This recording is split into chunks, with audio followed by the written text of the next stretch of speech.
Subscribe करें और bell दबाएं ताकि कोई खबर रह न जाए।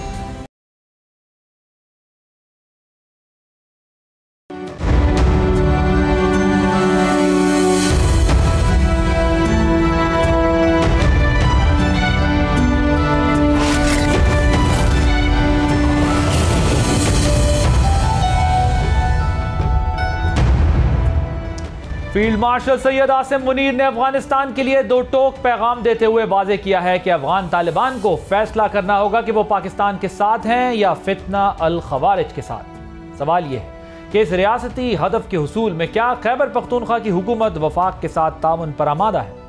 वफाक का मुतालबा है कि सूबाई हुकूमत अफगान पॉलिसी की जिम्मेदारी कबूल करे, जबकि खैबर पख्तूनख्वा की क़यादत अब भी इमरान खान के बयानिए पर कायम दिखाई देती है, जो रियासती कार्रवाइयों की हिमायत के बजाय मुज़ाकरात पर जोर देता है। इस दौरान गुज़िश्ता रोज़ PTI की पार्लिमानी कमेटी का इजलास हुआ, जिसमें राना सनाउल्लाह की जानिब से इमरान खान की जेल सहूलियात का जायज़ा लेने के लिए खुसूसी कमेटी बनाने की तजवीज़ की तायद की गई।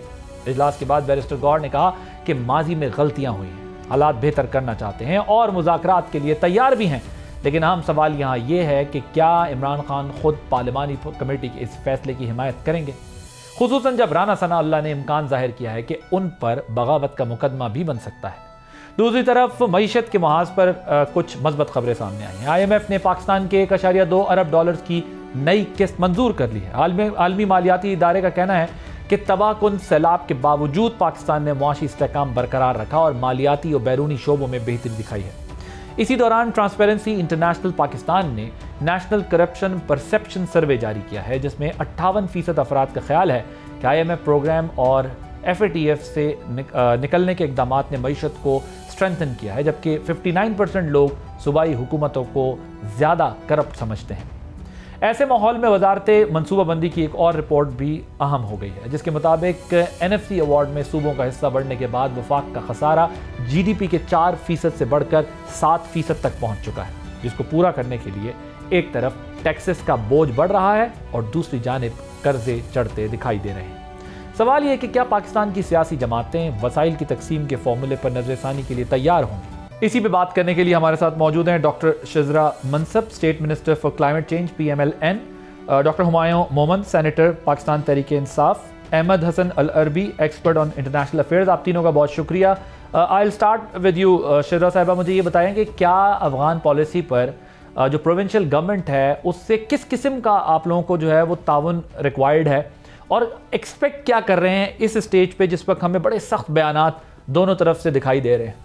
जी बहुत शुक्रिया। देखिए, पाकिस्तान के तमाम सूबे बराबर हैं और सब के अंदर लॉ एंड ऑर्डर की सिचुएशन को जो है सही करना ये रियासत की और गवर्नमेंट की जिम्मेदारी होती है। अभी हमने देखा है पिछली अगर आप चंद महीनों में देखें, स्पेशली जब से ये हमारा मई में कॉन्फ्लिक्ट हुआ इंडिया के साथ और उनके दाम खट्टे किए तो उन्होंने बड़ी ओपनली कहा कि हमने ऑपरेशन सिंदूर ख़त्म नहीं किया और उसको उन्होंने एज अ प्रॉक्सी अफ़गानिस्तान को इस्तेमाल करना शुरू कर दिया पाकिस्तान के अगेंस्ट, और पाकिस्तान के अंदर दहशतगर्दी ने दोबारा से सर उठाया है और उसको जो है कंट्रोल करना ये सूबे की भी उतनी ही जिम्मेदारी है जितनी वफाक की है। और सूबाई हुकूमत ने बारहा लेकिन एक जमात की यानी एक उनका एक ये मौक़िफ़ है कि दहशतगर्दों के साथ बातचीत की जाए, और बातचीत हम जो अफ़गान रजीम है, अफ़गानिस्तान के तालिबान रजीम, उनके साथ कर चुके हैं। उसके बाद तुर्की ने और हमारे कतर दूसरे शहरों हमारे जो हमारे फ्रेंड्स हैं पाकिस्तान के, उन्होंने कोशिश भी की और हम पाकिस्तान ने पूरी कोशिश भी की उसमें कि डायलॉग के ज़रिए इन चीज़ों को हल किया जाए, लेकिन अनफॉर्चुनेटली उसका कोई नतीजा निकल नहीं पा रहा। तो जब नहीं नतीजा निकल रहा तो फिर उसका जाहिर है दूसरा हल तो यही है ना कि उसको सख्ती से निपटा जाए, और ये क्लियरली कह दिया गया है पाक अफवाज की तरफ से कि इसको हम सख्ती से निपटेंगे। तो सूबाई हुकूमत को इसमें पूरी तरीके से ताउन करना चाहिए, क्योंकि अमन व अमान का और अपने शहरियों की और अपने अवाम की हिफाजत का जिम्मा उनका भी उतना ही है। राइट। डॉक्टर साहब ये बताएं, फितना अल खवारिज या का जो एक पाकिस्तान ने अब जो पोजीशन ली है, स्टेट की जो पोजीशन है फितना अल खवारिज पर, और अफ़गान तालिबान को जो फील्ड मार्शल ने भी मैसेज दिया है कि या अफ़गान तालिबान जो है वो फितना अल खवारिज के साथ होंगे या फिर मुखालफत होगी, इस सारे सिनेरियो के अंदर क्या पीटीआई अपना जो नैरेटिव है वो स्टेट की जो पॉलिसी है उसके साथ अलाइन करने की कोशिश करेगी? क्योंकि जिस तरह शिजरा साहिबा कह रही हैं कि हम चाहते हैं ये हमारे साथ चलें, मुज़ाकरात, बातचीत, सब कुछ सारा प्रोसेस हम कर चुके हैं, अब स्टेट जो है वो आनी हाथों से निपटेगी। सो आप क्या अपने स्टेट के नैरेटिव के साथ अपने आप को अलाइन करेंगे? बिस्मिल्लाहिर्रहमानिर्रहीम, या का नाबुदु या का नस्तईन। देखिए, सबसे पहले तो बात चीज़ें होती है ना, उसको हम सिंप्लीफाई कर लेते हैं। जब हम स्टेट की बात करते हैं, क्या स्टेट डज़ नॉट मीन कि 4 सूबे और फेडरेशन मिल के स्टेट बनता है और इसमें बाकी जो आपकी जुडिशरी होती है और जो आपकी पार्लियामेंट होती है ये सारे मिल के स्टेट बनाते हैं, ठीक है ना। एक हमारी पॉलिसी है, चाहे वो आर्म फोर्सेस की हो चाहे वो रिप्रेजेंटेटिव ऑफ द पीपल की हो, ठीक है, वो ये है कि पाकिस्तान के अंदर अमन व अमान होना चाहिए, पाकिस्तान के अंदर दहशतगर्दी नहीं होनी चाहिए। ये हमारा एंड, हमारा एक रिज़ल्ट है या हमारा एंड अचीवमेंट है हमारी। अब उसको अचीव करने के लिए रास्ता क्या इख्तियार करना चाहिए? उसको अचीव करने के लिए 2 रास्ते हो सकते हैं। या हम जाएं और डायरेक्ट ऑपरेशंस करें। इससे पहले पाकिस्तान की हिस्ट्री में कितने ऑपरेशंस हैं, उनके आउटकम क्या हैं? मुज़ाकरात के भी आउटकम कोई नहीं है। देखिए, इससे पहले कितने मुज़ाकरात हुए हैं किसके साथ, ठीक है, वो होते हैं, ठीक है। अब अगर आप इसके बात करेंगे तो क्या होगा? नंबर 1, मेरे लिहाज से जो केपी के लोगों में एक जो गवर्नमेंट ने, केपी के गवर्नमेंट ने रिसेंटली, जब से ये अफरीदी साहब आए, इन्होंने वहाँ पे एक जिरगा या जितनी भी पॉलिटिकल पार्टीज थी, ऑल पाकिस्तान की या ऑल केपी पॉलिटिकल पार्टी, सबको इनवाइट किया। उन सब ने मुश्तरका एक बयानिया दिया है या एक बात की है कि हम ऑपरेशंस के ख़िलाफ़ नहीं हैं, हम ऑपरेशंस करना चाहते हैं, लेकिन we would like to discuss that thing with the, आप फेडरेशन कह दें या आर्म फोर्सेस कह लें, ये उन लोगों ने कहा है। अब मुझे एक बात बताएं, इसमें क्या बुराई है? और इसमें आप लोग पाकिस्तान तहरीक इंसाफ को सिंगल आउट क्यों कर रहे हैं? उसमें JUI भी थी, उसमें ANP भी थी, उसमें जमात इस्लामी भी थी, उसमें बाकी लोग भी थे। आप सिर्फ और सिर्फ पाकिस्तान तहरीक इंसाफ को सिंगल आउट करके उनके खिलाफ कह रहे कि आप लोगों ने ये किया। सारों लोगों ने किया था। This was the voice of representation of Khyber Pakhtunkhwa. इसमें क्या बुराई है? बैठ के बात कर ले, उनको कह दें कि ये इस तरह है। अगर सारे मान जाते, व्हाई नॉट? अब 2-3 चीज़ें। एक तो फॉरेन पॉलिसी, सर ये सब्जेक्ट है फेडरल का, आपकी इनपुट ज़रूर इंपॉर्टेंट है जो कि लेनी चाहिए, एग्री विद यू कि सूबे की का पॉइंट ऑफ व्यू क्या है और उनको डायलॉग के अंदर शामिल रखना चाहिए। But foreign policy final call होगी फेडरल की, क्योंकि फॉरेन पॉलिसी का मैटर है। अफगान तालिबान एक स्टेट है, पूरी पैरेलल सिस्टम है। दूसरा मसला यहाँ पर यह खड़ा हुआ है इस वक्त कि बातचीत हो ही नहीं रही एक दूसरे के साथ, पॉलिटिकल डिस्कशन भी नहीं है, टेररिज्म तो अगला स्टेज है। आपने जो पॉइंट ऑफ व्यू आपका है वो मैं ज़रा रखता हूँ अहमद हसन अरबी साहब के साथ, कि ये आप कह रहे हैं कि अगर हमसे बात करके आगे बढ़ें तो इसमें हर्ज क्या है। अहमद हसन अरबी साहब, ये जब डॉक्टर साहब कह रहे हैं कि हम तमाम जमातें केपी में इकट्ठे हुए, हमारे CM ने जिरगा किया और उन्होंने लीड किया और सब ने ये फैसला किया कि हमें एक स्टेक होल्डर के तौर पे डायलॉग में कंसीडर करें, उसके बाद आप बेशक ऑपरेशन करें, तो इसमें हर्ज क्या है? Your take on. देखिए, बहुत शुक्रिया भाई। इसमें 2-3 चीज़ें हैं। जो फॉरेन पॉलिसी है उसके ऊपर ये जो जितनी भी टेरर आउटफिट है तहरीक तालिबान पाकिस्तान यानी फितना अल खवारिज, ये अफ़गानिस्तान बेस्ड है और it is backed by India. So इसके ऊपर हमारा एक कंसेंसस इस बात का है, पूरी दुनिया का इस बात पे कंसेंसस है कि टेररिज्म पूरी दुनिया में जहाँ पे भी पनपता है उसके पीछे देयर इज़ अ नैरेटिव। ये out of thin air create नहीं होता, एक बयानिया बनाया जाता है और उस बयानिए के अंदर टेरर को सबसे पहले जस्टिफाई किया जाता है कि ये तो इस वजह से दहशतगर्दी हो रही। दुनिया में जितने भी काउंटर टेररिज्म एक्सपर्ट्स हैं वो ये बात करते हैं कि जब आप टेररिज्म को फाइट करते हैं सबसे पहले आपको काउंटर नैरेटिव के ऊपर कंसेंसस चाहिए होता है और आप किसी तरीके से टेररिज्म को जस्टिफाई नहीं कर सकते। मिसाल के तौर पे कि ये जो गर्दनें काट रहे हैं और फुटबॉल खेल रहे हैं, इन बेचारों की गर्दनें काटने की ये वजह हो सकती है, इनके साथ ये जुल्म हुआ है, ये जुल्म हुआ है। इससे टेररिज्म फीड होता है और इसके ऊपर क्लैरिटी की ज़रूरत है। दूसरा, सबका कंसेंसस इस बात पे है कि टेररिज्म का एक नेक्सस होता है, उसमें क्राइम भी होता है और उसमें जो सिविल एडमिनिस्ट्रेशन होती है उनकी तरफ से जो लैकिंग आ रही होती है, जब तक आप उसको ख़त्म या एड्रेस नहीं करेंगे तब तक आप कॉम्प्रिहेंसिवली टेररिज्म के साथ डील नहीं कर सकते। अब यहाँ पे काइनेटिकली तो आपकी जो सिक्योरिटी एजेंसीज हैं वो डील कर रही हैं टेररिज्म को, लेकिन जो टेरर क्राइम नेक्सस है या टेरर ड्रग नेक्सस है या एडमिनिस्ट्रेटिव इश्यूज हैं, उसके ऊपर आपको प्रोविंशियल गवर्नमेंट की जो 18th अमेंडमेंट के बाद उनकी इंपॉर्टेंस बहुत ज़्यादा बढ़ गई है। तो इन प्रोविंशियल गवर्नमेंट्स का ऑन बोर्ड होना लाजमी है।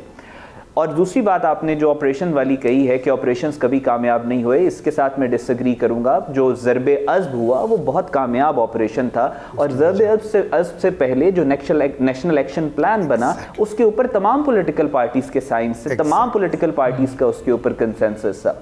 तो यहाँ पे बात तो ठीक है कि जब जिरगा हुआ तो उसमें कहा गया कि हम बात कर रहे हैं और ये वो, लेकिन दूसरी तरफ जब आप वो फोर्सेस जो टीटीपी के खिलाफ लड़ रही हैं, आप उनके खिलाफ एक नैरेटिव क्रिएट करेंगे, एक बयानिया क्रिएट करेंगे, फिर आप ही की पॉलिटिकल पार्टी उन दहशतगर्दों को लाके आबाद करेगी 2021 में 40,000 के करीब, और फिर उसके बाद आप क्या इस तरह की आप स्टेटमेंट्स पास करेंगे जिस तरह की गई हैं कि वो तौबा नाउज़ बिल्लाह मसाजिद में कुत्ते, जब इस तरह की बात की कुत्ते बांधे गए और ये सारा कुछ, जब इस तरह के आप इन्वायरमेंट क्रिएट करेंगे तो अनफॉर्चुनेटली ट्रस्ट डेफिसिट तो होगा, और उसका फायदा फिर ये दहशतगर्द भी उठाएंगे और पाकिस्तान के दुश्मन भी उठाएंगे।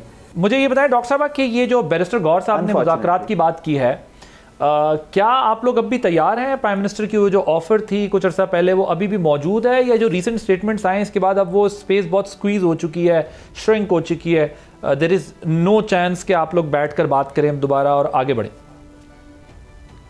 इन सारी चीज़ों को कॉन्टेक्स्ट में देखना पड़ेगा ना कि क्या होता रहा है। अभी सेनेटर साहब ने कहा कि क्यों हमारी बात क्यों नहीं सुनी जा रही, या हमारी बात को क्यों नहीं उसमें इंक्लूड किया जा रहा। आप वो भी तो देखें ना कि जब आपको बारहा बुलाया गया और सिक्योरिटी इश्यूज के ऊपर बुलाया गया, जिस वक्त पार्लियामेंट के अंदर इन कैमरा ब्रीफिंग देनी थी आर्म्ड फोर्सेस ने, तो इन्होंने उसको बॉयकॉट कर दिया।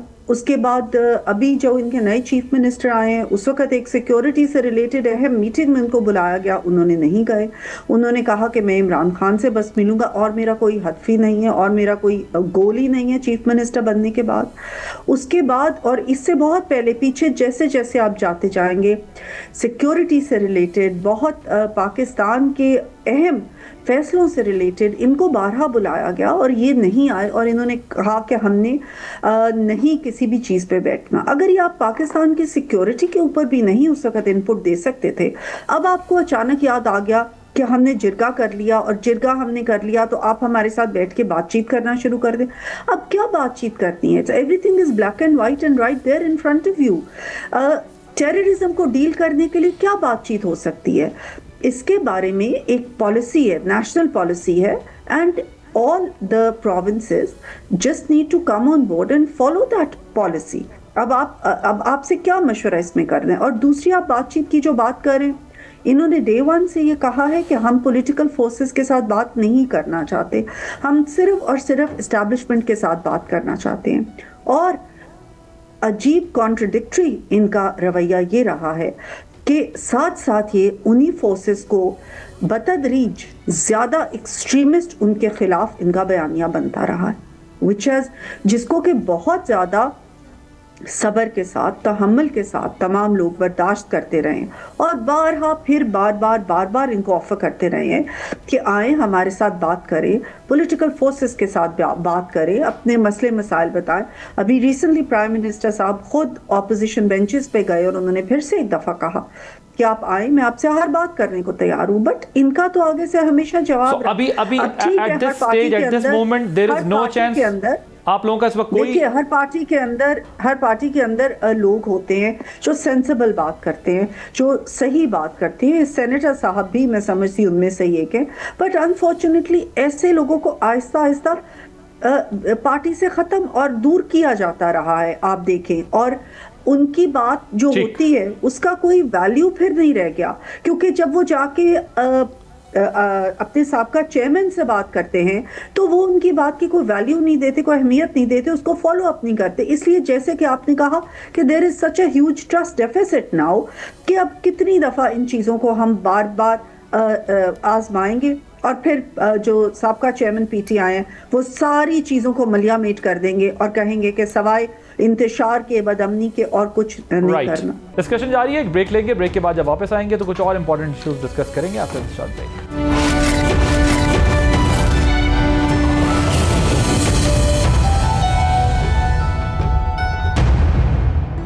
Welcome back. Doctor Humayun, apparently ये लग रहा है उनकी गुफ्तगू से भी कि गवर्नमेंट फ़िलहाल आप लोगों को ज़्यादा स्पेस अब देने को तैयार नहीं, और उसकी बहुत सारी वजूहात हैं। आपकी इदारों के साथ टकराव उस नहज पे पहुंच गया है जहां से आप लोगों को ये जवाब, सख्त से सख्त जवाब मिले, हुकूमत भी अब इस पोजीशन में, कंफर्टेबल पोजीशन में होगी ना कि ठीक है, मतलब इनका मैच तो पड़ गया, ये अब डील कर लेंगे। और गवर्नमेंट ने एक अपने रिकॉर्ड पे रखा हुआ है कि हमने आपसे बहुत दफ़ा डायलॉग किया, बात नहीं बनी।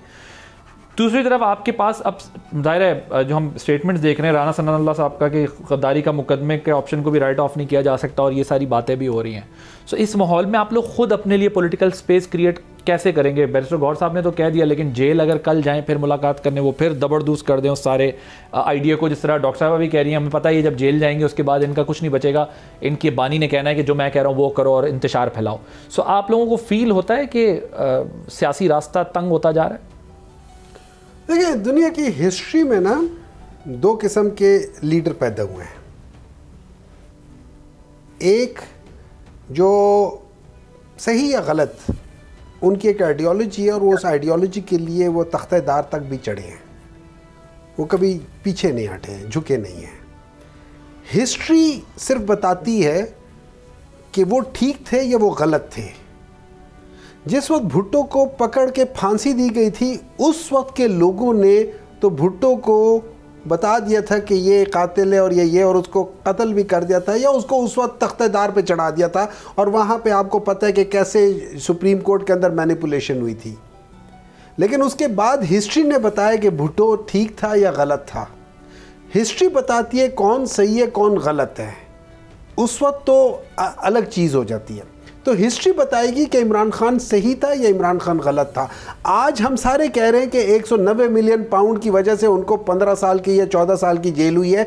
आपको मुझे पता है कि 1 रुपया, और गवर्नमेंट को भी पता है और हर एक को पता है कि 1 रुपया इमरान खान के अकाउंट में नहीं गया। 1 इंच जमीन इमरान खान के अकाउंट में नहीं गई। So basically आप लोग अपने लीडर को हिस्ट्री बनाना चाहते हैं? नहीं, देखिए, देखिए, जिंदगी मौत अल्लाह के हाथ में। एक चीज है, अब मैं आपको एक बात बताता हूं। अगर हमने अभी अरबी साहब जो बात कर रहे थे ना, मैं उनसे बहुत सारी चीजों पे एग्री करता हूं जिस तरीके से वो बात कर रहे थे। लेकिन जब वो नैरेटिव की बात कर रहे थे कि नैरेटिव, देखिए, नैरेटिव जब कोई बना रहा होता है उसके पीछे हाफ ट्रूथ एंड हाफ लाई हो सकता है, या होल ट्रूथ हो सकता है। ये 2 चीजें हो सकती है, या होल लाई हो सकता है। ये 3 चीजों के ऊपर नैरेटिव बनता है। और ज्यादातर लोग अगर कोई नैरेटिव बना रहे हैं, आप लोग नैरेटिव बनाने में तो मास्टर हैं, आपसे बेहतर कौन जानता है? सुन ले, ये याद रखिए, एक चीज याद रखना, जो प्रॉपर नैरेटिव बनता है और ज्यादातर चल रहा होता है ना, नैरेटिव चल रहा होता है, उसके पीछे सच्चाई ज्यादा होती है, उसके अंदर झूठ कम होता है, सच्चाई ज्यादा होती है। नैरेटिव जितनी सच्चाई के ऊपर बेस होगा उतना ज्यादा चलेगा, जितनी झूठ के ऊपर होगा जल्दी खत्म होगा। अब मैं आपको बता देता हूं, जब हम एक मिनट, ठीक है, आप कर लेना, मेरा अपना पॉइंट ऑफ व्यू है ना, मेरा पॉइंट ऑफ व्यू, मैं गलत भी हो सकता हूं। अब जब हम टेररिज्म की बात करते हैं, टेररिज्म की दुनिया में जो रिसर्च हुई है, उन्होंने बेसिकली 7 बेसिक फंडामेंटल कॉजेज बताई हैं। उनमें से injustice, persecution, poverty, political instability, और जो क्या कह सकते हैं उसे, जो जॉबलेसनेस, ये सारी चीज़ें होती हैं जो क्रिएट करती है एनवायरनमेंट के वहाँ पे प्रॉब्लम शुरू हो। अच्छा, 2 और चीज़ें हैं जो पाकिस्तान में, मेरे नहीं ख्याल में कि पाकिस्तान में हैं, लेकिन वो हो जाती हैं और बात हो गई, जिसमें ऑक्यूपाइंग फोर्स आ जाए और या फिर आप रिलीजन के बेसिस पे उठा के लेकर जाए। इस वक्त पाकिस्तान में वो दोनों नहीं है, पाकिस्तान में बाकी है। किसी हद तक वो लोग कहते हैं, ये खवारिज जो है वो कहते हैं कि जी पाकिस्तान का आइन गलत है और ये और फलाना, वो अपनी जगह पर, लेकिन बेसिकली जो यहाँ पर जो चीज़ चल रही है उन बेसिक 5 चीज़ों के ऊपर है। और जूँ ये बढ़ती जाती है, आप देखते जाओगे कि आपके ये प्रॉब्लम बढ़ता जाएगा। अब अगर आपने इसको एड्रेस करना है, तो जैसे उन्होंने 2014 का बताया था कि ज़रबुल अज़ब सबसे अच्छा गया था, उसमें बेसिक फंडामेंटल एक चीज़ जो बाकियों से फ़र्क हुई थी वो ये थी कि जितने भी पॉलिटिकल लीडर्स थे उन सब आपस में बैठ गए थे। तो अगर आप मुझसे आज पूछते हैं कि हुमायूं इसका इलाज क्या है, आज के प्रॉब्लम का इलाज क्या है, मैं कहूँगा उसी तरीके से जितने भी पाकिस्तान की बड़ी पॉलिटिकल और छोटी पॉलिटिकल पार्टीज़ के जो टॉप लीडर्स हैं, जो डिसीजन मेकर्स हैं पार्टी के अंदर, including Imran Khan, actually mainly Imran Khan, जो आर्गुमेंट है ना, ये तब वीक पड़ जाता है कि जब आपके 21 पॉइंट्स बने थे, जब आपने नेशनल एक्शन प्लान बनाया था 2014 में ज़रबे अस्ब के बाद, फिर 2021 में आपकी गवर्नमेंट में 14 पॉइंट नेशनल एक्शन प्लान दोबारा बने और उन 14 पॉइंट पे सबका कंसेंसस था। अब अगर आपकी दलील कोई मान लूं तो इसका मतलब तो हर साल फिर आपको जो है वो उसके पॉइंट्स चेंज करने और एक पार्टी नाराज हो जाएगी, फिर आपको उसके 12 पॉइंट्स करने। एक मिनट देखिए, आपको देखिए 14 पॉइंट्स आपके थे। एक बात बताएं, इस वक्त जितना एक्शन हो रहा है वो आपके 14 पॉइंट्स पे हो रहा है और उसमें मतलब 30% काम हुआ है, 70% तो उस पे काम ही नहीं हुआ। एक चीज जो चीजें पॉलिटिकल साइड से होनी है। थोड़ा सा मैं अरबी साहब के वो एक चीज को करेक्ट कर लूं, जो फैक्ट्स को करेक्ट कर लूं। Till 2022 July 2022 not a single person was repatriated, not a single person. और अगर कोई आजाद हुआ था तो वो गवर्नमेंट की तरफ से आजाद नहीं हुआ था। अगर जुडिशरी ने या किसी और जगह पे कोई टेररिस्ट को आज़ाद किया गया, that was not government. Number 3, अगर आप देखा जाए उस ज़माने में जब ब्रीफिंग दी गई थी, उस वक्त मुराद सईद ने 3 सवालात या 4-5 सवालात थे, जिनमें से 3 मैं आपको बता देता हूँ। पहले उन्होंने कहा था कि अगर आप इनको रिपैट्रिएट कर रहे हो तो क्या आपने उन 80,000 शोहदा के वरसा से पूछा है कि हम इनको रिपैट्रिएट कर रहे हैं। नंबर 2, उसने सवाल पूछा था क्या आप ANP के उन लीडर से जिनको जो शहीद हुए, जिनको उसमें टेररिज्म में मारा गया, क्या आपने उनके वरसा से पूछा है। फिर तीसरा सवाल था क्या आपने जो APS के शोहदा थे, बच्चे थे, उनके वरसा से पूछा है। और इनफैक्ट वहां पे नहीं होता। ये जो सारी बात स्टार्ट हुई थी ये जुलाई 2022 से हुई थी। और पहली जो चीज, पहले जो लोग आए थे रिपैट्रिएट होकर आए थे, वो मेरे ख्याल में if I am not wrong वो अक्टूबर के मिडिल में और नवंबर के एंड में आए थे। लेकिन क्या मुराद सईद ने उस वक्त जो है जब 2022 में 21 में तालिबान को यहां सेटल किया जा रहा था, उस वक्त ये बात अपनी गवर्नमेंट से पूछी थी? मैं उसी वक्त की बात कर रहा हूं। उसी वक्त की तो मैं भी बात कर रहा हूं। आपकी गवर्नमेंट के दौर में ये सारा कुछ हुआ है सर? नहीं सर जी, हमारी गवर्नमेंट के दौर में ये नहीं हुआ। हमारे गवर्नमेंट के दौर में ये स्टार्ट हुआ था और ये जो उस वक्त के चीफ ऑफ आर्मी स्टाफ थे, उन्होंने ये प्रपोजल लेकर आए थे। उन्होंने सेपरेटली इमरान खान को ये प्रपोजल सेल किया था। दो बातें सर, मैं आपको बता रहा हूं, मैं आपके दौर में वो इनिशिएट भी हुआ। आप कहते रहे कि इस तरह है, जो मेरी इतलात है, मेरी इतलात गलत हो सकती है। मेरी इतलात ये है कि उस वक्त के चीफ ऑफ आर्मी स्टाफ ने ये प्रपोजल लेकर आए थे इमरान खान के पास and they sold this proposal to Imran Khan. जब इमरान खान इसको कैबिनेट में लेकर आया, वहां पे इट वाज टोटली नेगेटेड और उसके बाद ये नहीं हुआ। ये उसके बाद जुलाई 2022 में स्टार्ट हुआ है। अहमद अरबी साहब, ये जी मैं आपके साथ वो सेंटर साहब की बात को मैं उसका जवाब देना चाहूँगा कि सबसे पहले जो इन्होंने बात की है टेररिज्म जिन जिन वजूहात की बिना पे होता है, और उसमें उन्होंने कहा कि रिलीजन और ये सारा कुछ तो इतना मैटर नहीं, जॉबलेसनेस और ये सारी जो चीज़ें उन्होंने बात कही हैं, जो TTP है, इसके ऊपर इंडिया का national security adviser Ajit Kumar Doval खुद कह चुका है कि इस दहशतगर्द तंजीम को हमने क्रिएट किया, मजहबी बयानिया बनाया गया, एक कुरान की जो इनको फितना अल खवारिज भी इसी वजह से कहा गया क्योंकि दीन का इस्तेमाल करते हैं इंसानों को कत्ल करने के लिए। और ये सारी जो टेरर आउटफिट है ये आर्टिफिशियली क्रिएट हुई, ये सारे अफगानिस्तान बेस्ड टेरर आउटफिट है, वहाँ से पाकिस्तान में आते हैं और दहशतगर्दी करते हैं। सो ये हमें क्लैरिटी होनी चाहिए, ये क्रिएट कैसे हुई, ये जॉबलेसनेस की वजह से क्रिएट नहीं हुई, ये इंडिया की वजह से क्रिएट हुई और इंडिया का नेशनल सिक्योरिटी एडवाइजर खुद ये बात कर रहा है। नंबर 1। दूसरी बात, अब बात हुई है TTP की और ये जब हम व्हाटअबाउटिज्म के ऊपर हम जा रहे हैं कि 2021 में आए और 2023 में आए और 2022 में सेटल हुए।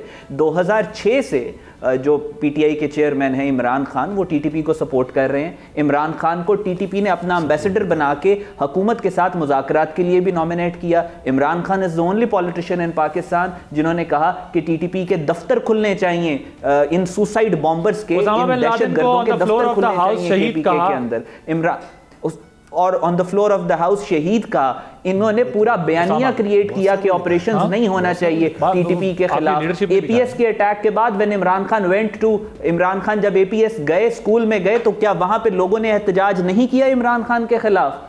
सो ये सारी चीजें जो ये बातें कर रहे हैं इमरान खान, तो उस वक्त से TTP को सपोर्ट कर रहे हैं 2006-2007 से। और फिर ये हुआ जब 2018 में इनकी हुकूमत आई, उसके बाद इन्होंने लाके TTP को वापस आबाद किया। सेनेटर साहब से मैं रिक्वेस्ट करूंगा कि इमरान खान के अपने इंटरव्यूज सुन ले कि उन्होंने खुद कहा है, अल जजीरा पे कहा है, BBC पे कहा है कि मैंने इन दहशतगर्दों को लाके 40,000 के करीब लोगों को मैंने लाके वापस आबाद किया क्योंकि मुझ पर अफगान गवर्नमेंट का प्रेशर था।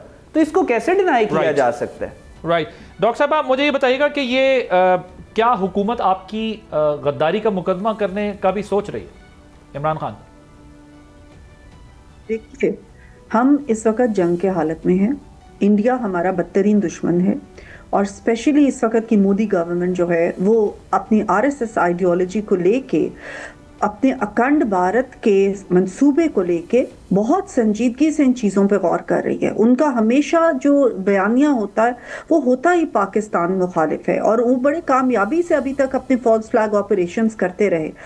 अब आके मई में उनको इस महारत से, इस बहादुरी से, जिस तरीके से हमारी पाक अफवाज ने उनके जोम को ख़त्म किया, उनकी स्ट्रेंथ का जो था कि हम बड़ा मुल्क है, हमारी इकोनॉमी स्ट्रांग है, हमारे पास राफेल तैयारे हैं, ये वो हर चीज़ को ख़त्म किया। मुझे जरा अपनी गवर्नमेंट के बारे में बताइएगा, क्या आपकी गवर्नमेंट बानी चेयरमैन पे गद्दारी के मुकदमे का प्लान कर रही है? देखिए इसका आंसर यस और नो तो नहीं हो सकता ना। You need to know and your public needs to know the context कि क्यों ये अगर चीज़ टेबल पे आई है तो क्यों आई है, क्या इसकी वजह बनी है। ये सारी चीजें हमें सोचनी पड़ेंगी ना, हमें सिर्फ गवर्नमेंट को नहीं बल्कि पूरी आवाम को सोचनी पड़ेंगी कि जब let me rephrase my question. You guys are thinking about this issue, planning, thinking.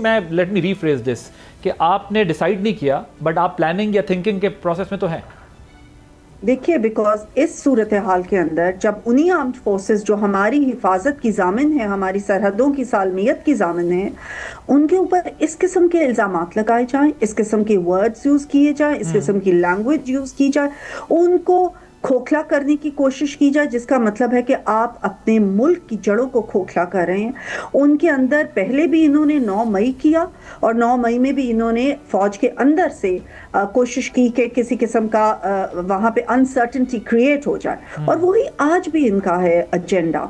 तो इस सूरत हाल के अंदर डेफिनेटली ये सारी चीज़ें ऑन द टेबल आएंगी।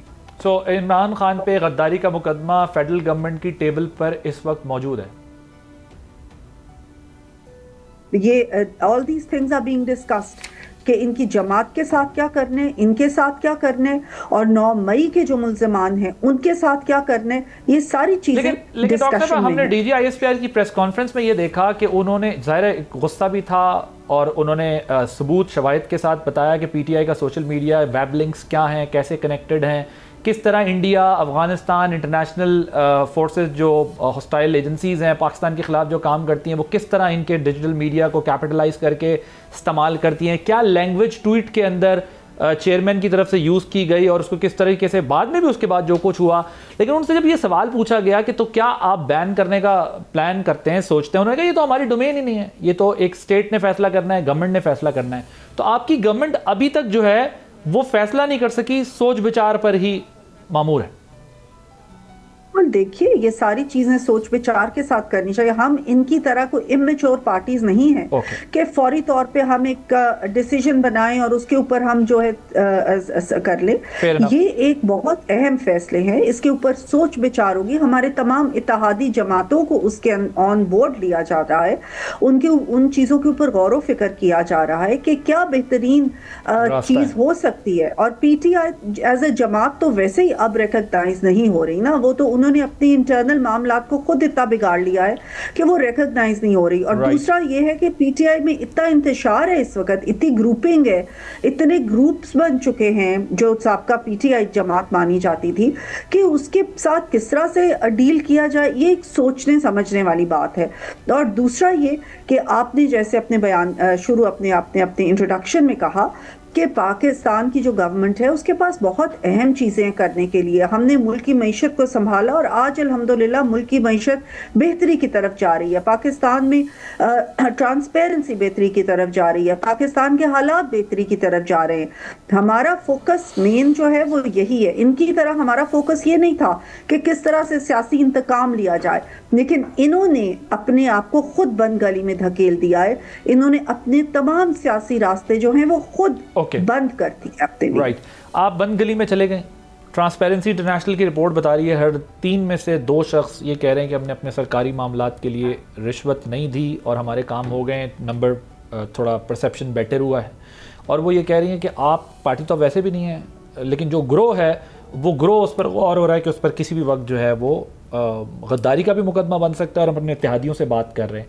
सो आप लोग एक बंद गली में जा रहे हैं और अहमद अरबी साहब ने भी आपको तफसील से बताया कि कब से आपकी पार्टी जो है वो ये तालिबानाइजेशन करने के लिए सरगर्म। Go ahead. देखिए इस तरह है,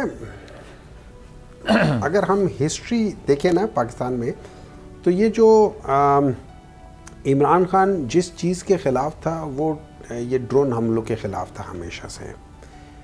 तहरीक तालिबान पाकिस्तान और ये सुइसाइड बॉम्ब्स जो सारी स्टार्ट हुई थी ये 2007 में स्टार्ट हुई थी, उससे पहले ये नहीं थी। और जो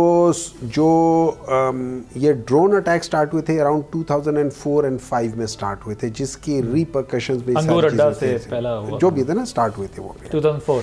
अच्छा, दुनिया की हिस्ट्री में नेल्सन मंडेला को कहा जाता था कि वो कम्युनिस्ट टेररिस्ट है। अपने ज़माने में चार्ल्स डिकॉल को, जॉर्ज वाशिंगटन को, इन सब को अपने ज़माने में सबको टेररिस्ट कहा गया। डॉक्टर साहब आपकी बातों से लग रहा है आपने इमरान खान को हिस्ट्री पे फिक्स कर दिया है कि बस तारीख में चैप्टर बन जाए। फिलहाल पूरी पार्टी को ये कोई परवाह नहीं है कि what is he up to what. मेरी नज़र में the only way forward for the country, the only way forward for the country, जो बेसिक फंडामेंटल प्रिंसिपल है किसी भी चीज़ की स्टेबिलिटी का, वो है कि वहाँ पे पॉलिटिकल स्टेबिलिटी आए। अगर पॉलिटिकल स्टेबिलिटी नहीं होगी तो जो मर्जी आप कर लो। आज अगर ये लोग कहते हैं पाकिस्तान के हालात ठीक हो गए, पाकिस्तान के इकोनॉमिक हालात ख़राब हो गए हैं। लेकिन अगर आप लोग आज देखें, एप्टमा वालों को देख लें, उन्होंने जो आपको फिगर्स दिए हैं वो तबाहकुन फिगर्स दिए हैं। अगर आप आज देख लें कि आपके जो एक्चुअल जो हालात हैं, जो ओवरऑल इकोनॉमी के हालात हैं, आपकी पॉवर्टी बढ़ रही है, आपकी जॉबलेसनेस बढ़ रही है, आपकी हर चीज़ ख़राब हो रही है, आपकी लार्ज स्केल इंडस्ट्रीज खत्म हो रही है। पॉलिटिकल स्टेबिलिटी के लिए सब पॉलिटिकल फोर्सेस को बात करनी होगी ना। Exactly, but they have been failed to deliver and talk to. नहीं सर, मेरी नज़र में मेरे और आपके दरमियान में, फ़र्ज़ करें मेरे और शिजा साहिबा के दरमियान में एक बातचीत होनी है। अब शिजा साहिबा, मुझे ये पता हो कि अगर शिजा साहिबा के साथ मेरी बातचीत हो गई, बात स्टेबल हो गई, तो उनकी ताकत मेरी ताकत से ज़्यादा है और वो जब बाहर आएंगी तो मैं हट जाऊंगा। तो डॉक्टर साहब की पार्टी डरी हुई है आप कह रहे हैं? यस। तो इसलिए आपसे बात नहीं कर रहे हैं? इसलिए वो मेरी नज़र में, ये मेरी अपनी ज़ाती राय, इस लिहाज से वो इन जो टॉक्स है उनको जानबूझ के फेल करते हैं। देखिए, जब दिल ही ना चाहे तो बातें हजार हैं। ये मेरे जेन्युइन मेरी परसेप्शन है। आपके ख्याल में इनको they are not honest. Okay doctor साहब, 1 minute, we are running out of time. वो कह रहे हैं कि आप जो है वो रिंग से बाहर हो जाएंगे अगर हमारा प्लेयर रिंग में आ गया तो। देखिए, इनका तो हमें पता चल गया था जब इनकी गवर्नमेंट पिछली दफ़ा 2022 में आईनी तरीके से उनको किया गया, तो उस वक्त इनकी पॉपुलैरिटी का लेवल क्या था। ये एक मिथ है इनकी पॉपुलैरिटी। और दूसरी बात ये कि इस वक्त जितनी भी पेशकश हुई है बार बार, इनमें से तो ये भागे हैं, उससे तो ये पीछे हटे हैं। ये तो that's part of the facts. इनसे फैक्ट्स को कैसे डिनाई कर सकते हैं? जब अभी रिसेंटली स्पीकर साहब ने किया, ये 2 दफ़ा आए, तीसरी दफ़ा ये खुद ही नहीं आए। और बारहा इनकी तरफ से बल्कि आने से पहले ही जवाब दे दिया जाता है कि हमने बात ही नहीं करनी, तो हम कैसे उस अमल को सैबोटाज कर सकते हैं, जो कि शुरू ही नहीं ये करते। ये तो क्लियरली कहते हैं ना कि हमने पॉलिटिकल फोर्सेस से बात नहीं करनी, हमने सिर्फ एस्टैब्लिशमेंट से बात करनी है। तो ये तो this falls on its head, this argument. Okay, right. Ahmed Arabi Sahab, we have just 30 seconds, go ahead, concluding remarks. जी, मैं बिल्कुल, आई थिंक इसमें किसी को कोई डाउट नहीं है कि political stability he is the way forward. लेकिन हमें उन एलिमेंट्स को आइडेंटिफाई करना है, चाहे वो कहीं पे भी मौजूद हों, जो पॉलिटिकल स्टेबिलिटी नहीं चाहते, और हमें ऑनेस्टली उसको आइडेंटिफाई करके पाकिस्तान को पॉलिटिकल स्टेबिलिटी की तरफ लेके आना है। जहाँ तक पीटीआई की बात है, अनफॉर्चुनेटली पिछले 3 साल से पॉलिटिकल प्रोसेस और पॉलिटिकल सिस्टम के ख़िलाफ़ जो जंग है, जो नेगोशिएशंस, जो टॉक्स, जो पॉलिटिकल डिस्कोर्स के ख़िलाफ़ जो पार्टी है, ये फैक्चुअल है कि वो पीटीआई है, चाहे पार्लियामेंट्स को छोड़ के सड़कों पे आना हो या अपने नेगोशिएशंस। क्योंकि सेंटर साहब ने बड़ी अच्छी बात की, जो इन्होंने कहा कि जो इन्होंने बताया कि जब नेगोशिएशंस होती हैं तो उसमें ये अपने आप को इन्होंने कहा कि पीटीआई पावरफुल है। तो जब नेगोशिएशंस होती हैं वो तो होती ही पावरफुल की टर्म्स के ऊपर है। तो ये कैसे फिर आर्ग्यूमेंट बिल्ड कर सकते हैं कि हम पावरफुल हैं लेकिन दूसरी पार्टी नेगोशिएशंस नहीं होने दे रही? अगर ये पावरफुल हैं तो फिर दूसरी पार्टी ऐसा कर नहीं सकती कि नेगोशिएशंस ना करे। सो ये फैक्चुअली इनकरेक्ट है। सो आई थिंक कि हमें अपने अंदर से देखना है कि कहाँ पे प्रॉब्लम है और उसको आइडेंटिफाई करना है for the sake of Pakistan. Right, 30 second sir, conclude करना है। देखिए ये बिल्कुल सही कहते हैं कि वो जो पावरफुल होते हैं, देखिए पावरफुल दो चीज़ें हैं। मेरे पास पावर ऑफ पीपल है, ठीक है, लेकिन I am not in power. अब यहां पे those people who are in power but they do not have the power of but people. who have a power they don't want to talk to you. Problem ये that नहीं, they do not want to talk to us because they know if they talk to us और चीजें settle हो जाएंगी, by all means Pakistan तरीके इंसाफ will come back and that is what they don't want. इन लोगों ने अपनी अपनी जगह पे, इन लोगों ने बहुत दफा अपने ये खदशात सामने कहे कि अगर ये बाहर आ गया हम सारे अंदर हो जाएंगे। ये डर है, ये खौफ है। अहमद हसन अरबी साहब, आप तीनों का बहुत शुक्रिया। That's all. आदिल अब्बासी को इजाज़त दीजिए। अल्लाह हाफ़िज़।